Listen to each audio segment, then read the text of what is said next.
Okay, now that we know some basics about three-wire leveling, let's actually do a pretty in-depth example. I think doing one good example would be really helpful.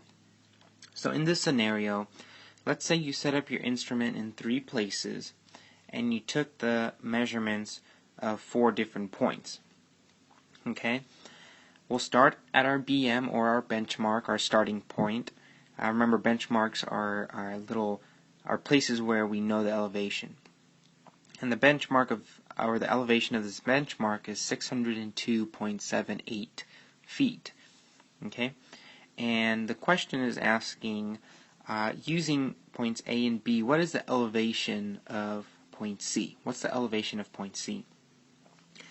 So, on our little chart that I drew here, I put a column for the point, benchmark A, B, and C, then our backsite, our stadia check for our backsite, our foresight, our stadia check for our foresight, and our final elevation. Remember, the main difference between differential leveling and three-wire leveling was that instead of taking just one reading for the backsite, now you're taking 3. And because you're taking 3, you need to check if the stadias, or the half stadias of those 3 measurements are in check or are roughly the same. If they are, we can move on to the next measurement.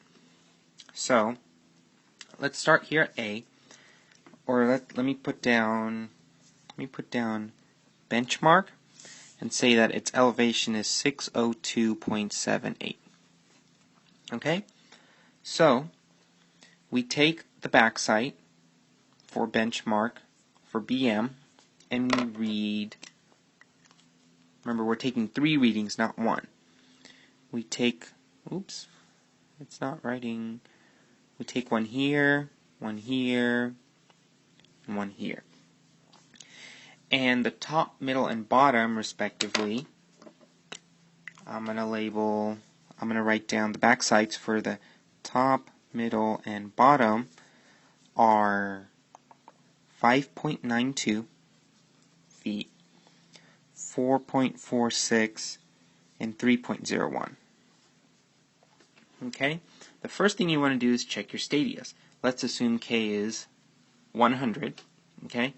So, the half stadia for top minus middle is 5.92 minus 4.46, which is 1.46, and if we multiply that by 100, we get 146. Okay? And the middle minus bottom, or 4.46 minus 3.01, is 145. Okay? Remember, we're multiplying the half stadias by 100, because when we add them, we get the approximate horizontal distance from the instrument to our point, or the instrument to our benchmark, and I get about 291. Okay? That's the first step. The second step is you want to add these 3 measurements, the top, middle, and bottom. And when I add them, I get 13.39. Okay? Let's divide by 3 and make sure it's close to our middle reading, our 4.46. And if you divide 13.39 by 3, we get 4.46, which is actually very close to the middle, 4.46. Okay? So let's assume we took the readings, we checked the stadia, and now our average is matching the middle, so we can safely say that the backside for benchmark is 4.46. Let's do the same thing for the foresight. Okay? The foresight, or the reading at A, I measure out to be 5.24, 3.77, and 2.31. Okay? So I'm going to write that down here. For our foresight, we got 5.24, 3.77, and 2.31. Okay? Now let's add these just as we did. Let's check our stadia first. Remember, top minus middle, 5.24 minus 3.77 is 1.47. You multiply that by 100, you get 147. Remember, it's K times delta. Okay? And really you're just checking your horizontal distances, making sure your stadias are the same, and making sure your horizontal distance from the instrument to the backside and the instrument to the foreside is somewhat the same. Now our 3.7, or our middle minus the bottom, or 3.77 minus 2.31 is 1.46. Multiply that by 100, you get 146. Let's add these together. You get 293. You can see that the horizontal distance from the instrument to the foresight is 293, and the horizontal distance from the instrument to the backside is 291. So they're roughly the same. Horizontal distance, pretty good. Now, let's go back to our foresight. Let's average these. You add them all together, you get 11.32. You divide by 3, you get 3.77. Now, remember from differential leveling, what you do to the elevation to find elevation A, you take the previous elevation, you add the foresight, and you subtract, you add the backside and you subtract the foresight. So 602.78 plus 4.46 minus 3.77 gives us the elevation of, elevation of point A. And the elevation of point A is when you add 4.46 minus 3.77 to the 602.78, you get 603.47. Okay? That's the elevation of point A. Now, let's keep going. Now you move your instrument to this point. You move your instrument from here, and you go here. And you take the back sight, so you sight from the instrument to rod at A, and the measurements you get for that are, let's say they're 7.81, okay, 7.81, 6.41, 5.01. Okay, let's check the stadia. 7.81 minus 6.41 is 1.4 times 100 is 140. And then the same thing here. Middle minus bottom times 100 is also 140. You add this together, you get about 280. Okay, for the foresight, so when you sight the instrument from here, or you sight from here to here, and you read the top, middle, and bottom, you get 3.12, 1.71, 0.32. Let's check the stadia. Top minus middle times 100 is 141. Middle minus bottom times 100 is 139. You add these together, you actually get 280. In this case, our horizontal distance are exactly the same. That's even better. Here, our stadia is off by a little bit, but not by much, so we can assume that it's okay. So, let's go to our back sight. Let's add these together. You get 19.23. You divide by 3, and you get 6.41. Okay? Same thing for the foresight. You add these, and you get 5.15, You divide that by 3, you get 1.72.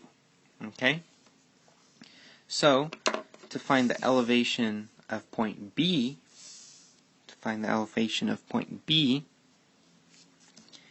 you take the previous elevation, you add the foresight, you add the backside, and you subtract the foresight. So 603.47 minus 6.41, 603.47 plus 6.41 minus 1.72, you get an elevation of 608.16 feet.